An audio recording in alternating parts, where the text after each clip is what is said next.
Imagine you are in a foreign country. Your stomach is, well, it's in absolute agony. Ugh, the worst. Right. And the clinic receptionist speaks 0 words of your native language.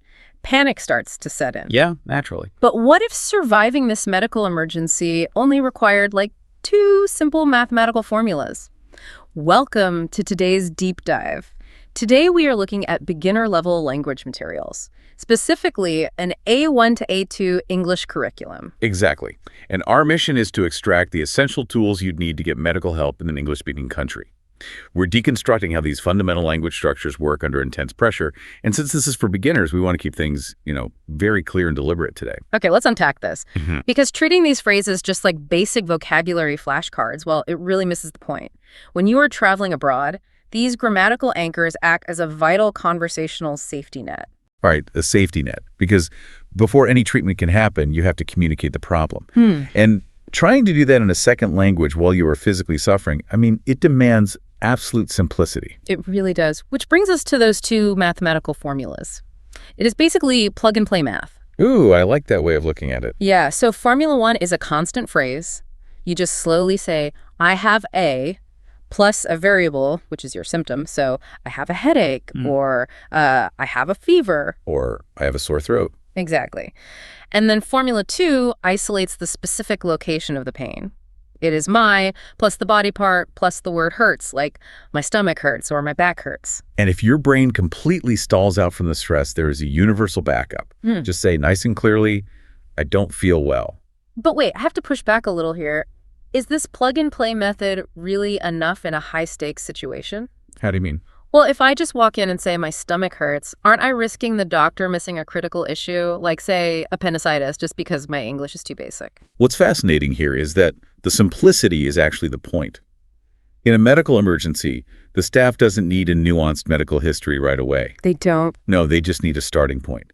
These basic building blocks bypass the mental load of complex grammar.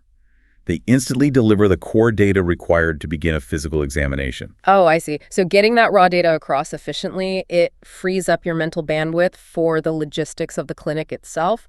Well, you have to actually get past the front desk first. Right, which is where a clear directive is crucial. You just say, I need to see a doctor, please. Keep it simple. Exactly. And once you're in the examination room, the diagnostic process usually hinges on one key question. The doctor will ask, how long have you had this problem? And again, it is a straightforward fill-in-the-blank response. You say, I have had this for, and you add the time frame, so I have had this for 2 days. Precisely. You establish the symptom and the duration. That is all you need. But what happens when the medical professional responds? Native speakers rarely realize how quickly they talk. Oh, absolutely. They talk way too fast for beginners. Right, so if a doctor starts rattling off a diagnosis or medication instructions at lightning speed, a beginner is going to be completely lost. That is a very real danger, which is why the ultimate survival phrase isn't medical at all. It is simply, can you write that down for me, please? Oh, wow. That is incredibly practical. If we connect this to the bigger picture, requesting written instructions is a brilliant, universal hack for medical safety. It bridges that spoken language gap immediately. Because reading removes the panic of real-time auditory processing. You can take your time with it. Exactly. You can translate the text on your phone later. Yeah. And critically, it eliminates the risk of guessing medication dosages. Which is super important. And speaking of medication, that brings up the final logistical hurdle, the pharmacy. Yes, the pharmacy. You need to know how to ask, where's the nearest pharmacy? And once you get there, do you have this medicine? Right. Those simple tools, the symptom formulas, the duration response, and the request for written instructions, they give you a complete framework. You can confidently manage a medical crisis abroad. It is exactly that safety net we talked about. You don't need complex anatomy. You just need the raw data. Just the basics to get the help you need. Exactly. And it leaves me with this final thought for you to chew on.